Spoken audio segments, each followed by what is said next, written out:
ਸਤਿ ਸ਼੍ਰੀ ਅਕਾਲ ਦਰਸ਼ਕੋ, ਅੱਜ ਆਪਾਂ ਗੱਲ ਕਰਾਂਗੇ ਕਿ ਜਦ ਵੀ ਆਪਾਂ ਕੋਈ ਵੀ ਰੀਪਰੋਡਕਟਿਵ ਪ੍ਰੋਸੀਜਰ ਕਰਾਉਂਦੇ ਆ, ਜਿਵੇਂ ਟੈਸਟ ਟਿਊਬ ਬੇਬੀ ਕਰਾਉਂਦੇ ਆ, ਇਕਸੀ ਕਰਾਉਂਦੇ ਆ, ਤੇ ਉਹਦੇ ਬਾਰੇ ਕੀ ਮਿਥਸ ਹੈ, ਕੀ ਵਹਿਮ ਭਰਮ ਬਹੁਤ ਸਾਰੇ ਪੇਸ਼ੈਂਟਸ ਦੇ ਮਨ ਵਿੱਚ ਹੁੰਦੇ ਆ ਤੇ ਉਹਨਾਂ ਦੇ ਬਹੁਤ ਸਾਰੇ ਸਵਾਲ ਹੁੰਦੇ ਆ ਜਿਹਦੇ ਡਰ ਦੇ ਕਾਰਨ ਉਹ ਟ੍ਰੀਟਮੈਂਟ ਕਰਾਉਣ ਤੋਂ ਵੀ ਡਰਦੇ ਆ।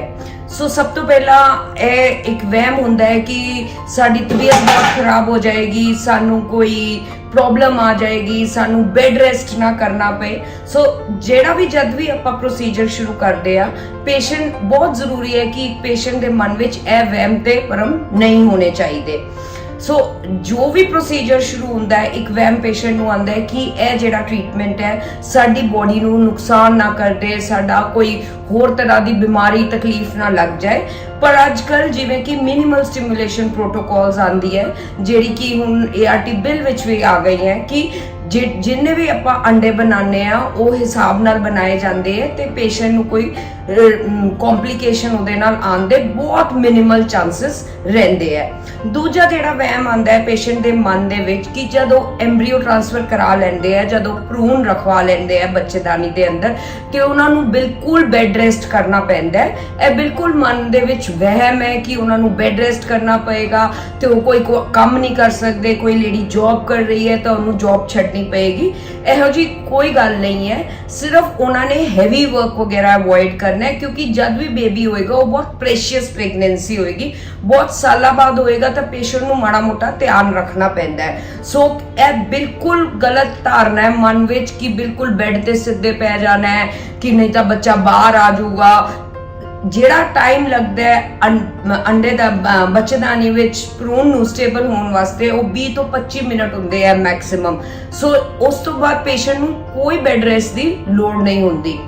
ਸੋ ਦੂਜਾ ਜਿਹੜਾ ਵਹਿਮ ਆਉਂਦਾ ਹੈ ਪੇਸ਼ੈਂਟ ਦੇ ਮਨ ਵਿੱਚ, ਹਮੇਸ਼ਾ ਪੇਸ਼ੈਂਟ ਨੂੰ ਟੈਨਸ਼ਨ ਰਹਿੰਦੀ ਹੈ ਕਿ ਮੇਰਾ ਹੋਏਗਾ ਨਹੀਂ ਹੋਏਗਾ। ਬਲਕਿ ਜਦੋਂ ਪੇਸ਼ੈਂਟ ਬੈੱਡ ਰੈਸਟ ਕਰਦਾ ਹੈ ਤੇ ਉਹਦੇ ਵਿੱਚ ਉਹ ਸਾਰਾ ਟਾਈਮ ਉਹੀਓ ਚੀਜ਼ ਸੋਚਦਾ ਰਹਿੰਦਾ ਹੈ ਕਿ ਮੇਰੀ ਪ੍ਰੈਗਨੈਂਸੀ ਹੋਏਗੀ ਕਿ ਨਹੀਂ ਹੋਏਗੀ। ਸੋ ਹਮੇਸ਼ਾ ਅਸੀਂ ਪੇਸ਼ੈਂਟ ਨੂੰ ਐਡਵਾਈਸ ਕਰਦੇ ਆ, ਕਾਉਂਸਲ ਕਰਦੇ ਆ ਕਿ ਕੋਈ ਸਟ੍ਰਿਕਟ ਬੈੱਡ ਰੈਸਟ ਦੀ ਲੋੜ ਨਹੀਂ ਹੈ ਪੇਸ਼ੈਂਟ ਨੂੰ ਇਸ ਪ੍ਰੋਸੀਜਰ ਕਰਾਉਣ ਤੋਂ ਬਾਅਦ। ਸੈਕਿੰਡ ਜਿਹੜਾ ਵਹਿਮ ਪੇਸ਼ੈਂਟ ਦੇ ਮਨ ਵਿੱਚ ਆਉਂਦਾ ਹੈ ਕਿ ਜਿਹੜਾ ਟੈਸਟ ਟਿਊਬ ਬੇਬੀ ਦੇ ਨਾਲ ਪ੍ਰੈਗਨੈਂਸੀ ਹੁੰਦੀ ਹੈ ਕਿ ਉਹ ਨੋਰਮਲ ਬੱਚਾ ਹੋਏਗਾ। ਉਹਨਾਂ ਦੇ ਮਨ ਵਿੱਚ ਵਹਿਮ ਹੁੰਦਾ ਹੈ ਕਿ ਉਹ ਬੇਬੀ ਪਤਾ ਨਹੀਂ ਕਿਹੋ ਜਿਹਾ ਹੋਏਗਾ, ਕਿ ਟੈਸਟ ਟਿਊਬ ਬੇਬੀ ਤੇ ਨਾਰਮਲ ਬੇਬੀ ਵਿੱਚ ਬਹੁਤ ਫਰਕ ਹੁੰਦਾ ਹੈ। ਇਹੋ ਜਿਹੀ ਕੋਈ ਗੱਲ ਨਹੀਂ। ਜਿਹੜੀ ਵੀ ਜਦ ਲੇਡੀ ਨੂੰ ਪ੍ਰੈਗਨੈਂਸੀ ਹੋ ਜਾਂਦੀ ਹੈ, ਉਹ ਬੇਬੀ ਜਿਹੜਾ ਹੈ ਬਿਲਕੁਲ ਨਾਰਮਲ ਪ੍ਰੈਗਨੈਂਸੀ ਵਾਂਗੂ ਹੁੰਦਾ ਹੈ। ਮਤਲਬ ਕਹਿਣ ਦਾ ਭਾਵ ਕਿ ਉਸ ਬੇਬੀ ਵਿੱਚ ਜਿਵੇਂ ਕਿ ਇੱਕ ਨਾਰਮਲ ਪ੍ਰੈਗਨੈਂਸੀ ਇੰਟਰਕੋਰਸ ਆਪਸ ਵਿੱਚ ਜਿਹੜੇ ਮਿਲ ਕੇ ਕਰਦੇ ਆ, ਬੇਬੀ ਨਾਰਮਲ ਵੇ ਦੇ ਨਾਲ ਹੁੰਦਾ ਹੈ, ਉਹੋ ਜਿਹਾ ਹੀ ਬੇਬੀ ਹੁੰਦਾ ਹੈ। ਕੋਈ ਡਿਫਰੈਂਸ ਨਹੀਂ ਹੁੰਦਾ ਬੇਬੀ ਦੇ ਵਿੱਚ। ਉਸ ਤੋਂ ਬਾਅਦ ਪੇਸ਼ੈਂਟ ਨੂੰ ਇੱਕ ਬਹੁਤ ਬੜਾ ਵਹਿਮ ਹੁੰਦਾ ਹੈ ਕਿ ਪਤਾ ਨਹੀਂ ਜਿਹੜਾ ਆਪਾਂ ਟੈਸਟ ਟਿਊਬ ਬੇਬੀ ਕਰਾਵਾਂਗੇ ਉਹ ਬੱਚਾ ਕਿਸੇ ਹੋਰ ਦਾ ਤਾਂ ਨਹੀਂ ਹੋਏਗਾ, ਉਹ ਸਾਡਾ ਹੈ, ਜਾਂ ਜਿਹੜਾ ਕੋਈ ਹੈ ਪਤਾ ਨਹੀਂ ਕੀ ਹੋ ਜਾਏਗਾ ਸਾਡੇ ਨਾਲ। ਨਹੀਂ, ਇੰਜ ਨਹੀਂ ਹੁੰਦਾ। ਪੇਸ਼ੈਂਟ ਜਦ ਹੁੰਦਾ ਉਹਦਾ ਸਿਰਫ ਜਿਹੜਾ ਕੰਮ ਉਹ ਟਿਊਬ ਵਿੱਚ ਹੋਣਾ ਹੁੰਦਾ ਹੈ, ਉਹ ਅਸੀਂ ਇੱਕ IVF ਲੈਬੋਰੇਟਰੀ ਵਿੱਚ ਕਰਦੇ ਆ। ਹੋਰ ਕੋਈ ਡਿਫਰੈਂਸ ਨਹੀਂ ਹੁੰਦਾ ਇਸ ਪ੍ਰੋਸੀਜਰ ਦੇ ਵਿੱਚ। ਉਸ ਤੋਂ ਬਾਅਦ ਪੇਸ਼ੈਂਟ ਨੂੰ ਵਹਿਮ ਹੁੰਦਾ ਹੈ ਕਿ ਜਿਹੜਾ ਮੇਰੀ ਹੁਣ ਪ੍ਰੈਗਨੈਂਸੀ ਹੋ ਗਈ ਤੇ ਮੈਨੂੰ ਪਤਾ ਨਹੀਂ ਕਿ ਮੇਰੀ ਨਾਰਮਲ ਡਿਲੀਵਰੀ ਹੋਏਗੀ, ਕਿ ਮੇਰੀ ਅਬਨੋਰਮਲ ਡਿਲੀਵਰੀ, ਕਿ ਸਿਜ਼ੇਰੀਅਨ ਹੋਏਗਾ, ਕਿ ਕੁਝ ਹੋ ਤਾਂ ਨਹੀਂ ਜਾਏਗਾ।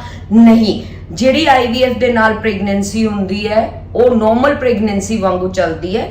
ਅਗਰ ਕੋਈ ਕੰਪਲਿਕੇਸ਼ਨ ਨਾਰਮਲ ਪ੍ਰੈਗਨੈਂਸੀ ਵਿੱਚ ਵੀ ਆ ਸਕਦੀ ਹੈ ਤੇ ਉਹ ਟੈਸਟ ਟਿਊਬ ਬੇਬੀ ਜਾਂ ਕੋਈ ਵੀ ਪ੍ਰੋਸੀਜਰ ਦੇ ਨਾਲ ਵੀ ਆ ਸਕਦੀ ਹੈ। ਸੋ ਇਹ ਜਿਹੜੇ ਵਹਿਮ ਹੈ ਪੇਸ਼ੈਂਟ ਦੇ ਮਨ ਵਿੱਚ ਨਹੀਂ ਆਣੇ ਚਾਹੀਦੇ।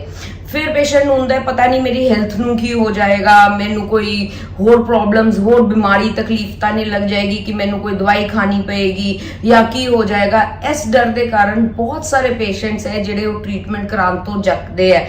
ਪੇਸ਼ੈਂਟ ਆਪਣਾ ਕਹਿੰਦੇ ਕਿ ਨਹੀਂ ਅਸੀਂ ਬੱਚਾ ਨਹੀਂ ਲਵਾਂਗੇ, ਕਿ ਇੰਨਾ ਕੁਝ ਕਰਨਾ ਪਏਗਾ, ਸਾਨੂੰ ਸਭ ਕੁਝ ਕਰਨਾ ਪਏਗਾ। ਇਹੋ ਜੀ ਕੋਈ ਗੱਲ ਨਹੀਂ। ਫਿਰ ਪੇਸ਼ੈਂਟ, ਬਹੁਤ ਸਾਰੇ ਪੇਸ਼ੈਂਟਸ ਹੁੰਦੇ ਆ ਜਿਨ੍ਹਾਂ ਦੇ ਮਨ ਵਿੱਚ ਆਉਂਦਾ ਹੈ ਕਿ ਸਾਡੇ ਹੁਣ ਹਸਬੈਂਡ ਤੇ ਬਾਹਰ ਰਹਿੰਦੇ ਆ, ਪਤਾ ਨਹੀਂ ਉਹ ਕਿੰਨੀ ਵਾਰ ਉਹਨਾਂ ਨੂੰ ਸੱਦਣਾ ਪਏਗਾ, ਉਹਨਾਂ ਨੂੰ ਜੌਬ ਛੋੜਨੀ ਪਏਗੀ, ਉੱਥੋਂ ਫਿਰ ਆ ਕੇ ਵੀਰਜ ਦੇਣਾ ਪਏਗਾ ਤੇ ਕਿੰਨੇ ਚੱਕਰ ਲੱਗਣਗੇ। ਇਹਦੇ ਵਿੱਚ ਕੁਝ ਨਹੀਂ ਹੁੰਦਾ। ਹਸਬੈਂਡ ਸਿਰਫ ਇੱਕੋ ਵਾਰ ਆ ਕੇ ਆਪਣਾ ਸੀਮਨ ਤੇ ਕੰਸੈਂਟ ਵਗੈਰਾ ਦੇ ਕੇ ਜਾ ਸਕਦਾ ਹੈ।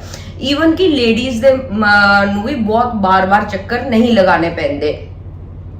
ਸੋ ਜਿਹੜੇ ਆ ਵਹਿਮ ਹੈ ਭਰਮ ਹੈ ਪੇਸ਼ੈਂਟ ਦੇ ਅੰਦਰ, ਇਹ ਨਹੀਂ ਹੋਣੇ ਚਾਹੀਦੇ, ਬਲਕਿ ਇੱਕ ਹਸਬੈਂਡ ਵਾਈਫ ਨੂੰ ਕਾਉਂਸਲ ਕਰਨਾ ਚਾਹੀਦਾ ਹੈ ਨਾਲ, ਜਿਵੇਂ ਉਹਨਾਂ ਦੇ ਰਿਲੇਟਿਵਸ ਵੀ ਹੈ, ਈਵਨ ਡਾਕਟਰਸ ਵੀ ਹੈ ਜਿਹੜੇ ਕਾਉਂਸਲਿੰਗ ਕਰਦੇ ਹੈ ਸਾਰੇ, ਜਿਵੇਂ ਕਿ ਸਾਡੇ ਪ੍ਰੋਪਰ ਕਾਉਂਸਲਰਸ ਹੁੰਦੇ ਆ, ਪੇਸ਼ੈਂਟ ਨੂੰ ਹਰ ਵਿਜ਼ਿਟ ਤੇ ਸਮਝਾਉਂਦੇ ਆ ਕਿ ਤੁਸੀਂ ਰਿਲੈਕਸਡ ਰਹੋ, ਜਿੰਨਾ ਆਪਾਂ ਰਿਲੈਕਸਡ ਰਵਾਂਗੇ ਉਹਨੇ ਬੋਡੀ ਵਿੱਚ ਬਹੁਤ ਚੰਗੇ ਹਾਰਮੋਨਸ ਪ੍ਰੋਡਿਊਸ ਹੁੰਦੇ ਆ, ਜਿਹੜੇ ਹਾਰਮੋਨਸ ਹੈਲਪ ਕਰਦੇ ਆ ਪ੍ਰੈਗਨੈਂਸੀ ਵਿੱਚ।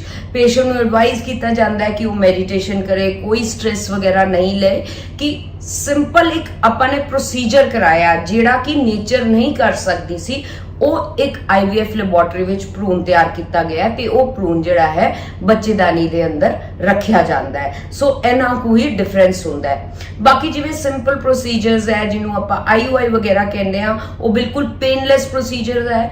ਉਹਦੇ ਵਿੱਚ ਪੇਸ਼ੈਂਟ ਨੂੰ ਕੋਈ ਪ੍ਰੀਕਾਸ਼ਨਸ ਵਗੈਰਾ, ਜਿਵੇਂ ਕਿ ਪੇਸ਼ੈਂਟ ਕਹਿੰਦਾ ਕਿ ਮੈਂ ਬੈੱਡ ਰੈਸਟ ਕਰਾਂ ਜਾਂ ਮੈਂ ਆਪਣੀ ਜੌਬ ਛੱਡਦਾ ਜਾਂ ਮੈਂ ਸੀੜੀਆਂ ਨਾ ਚੜਾ, ਉਹ ਵੀ ਕਰਨ ਦੀ ਲੋੜ ਨਹੀਂ ਹੁੰਦੀ ਪੇਸ਼ੈਂਟ ਨੂੰ। ਦੂਸਰਾ, ਪੇਸ਼ੈਂਟ ਦੇ ਵਿੱਚ ਹਮੇਸ਼ਾ ਮਨ ਵਿੱਚ ਆਉਂਦਾ ਹੈ ਕਿ ਪਤਾ ਨਹੀਂ ਮੈਨੂੰ ਕਿੰਨੀ ਦਰਦ ਹੋਏਗੀ। ਹਾਏ, ਬਹੁਤ ਸਾਰੇ ਪੇਸ਼ੈਂਟਸ ਡਰਦੇ ਹੈ ਕਿ ਅਸੀਂ ਐਮਬ੍ਰੀਓ ਟ੍ਰਾਂਸਫਰ ਕਰਾਉਣਾ ਹੈ, ਹੁਣ ਪਤਾ ਨਹੀਂ ਸਾਡੇ ਨਾਲ ਕੀ ਹੋ ਜਾਏਗਾ, ਉਹ ਘਬਰਾ ਜਾਂਦੇ ਹੈ। ਬਟ ਐਮਬ੍ਰੀਓ ਟ੍ਰਾਂਸਫਰ ਜਦ ਅਸੀਂ ਬੱਚੇਦਾਨੀ ਵਿੱਚ ਬੱਚਾ ਰੱਖਦੇ ਆ, ਬਿਲਕੁਲ ਪੇਨਲੈਸ ਪ੍ਰੋਸੀਜਰ ਹੁੰਦਾ ਹੈ।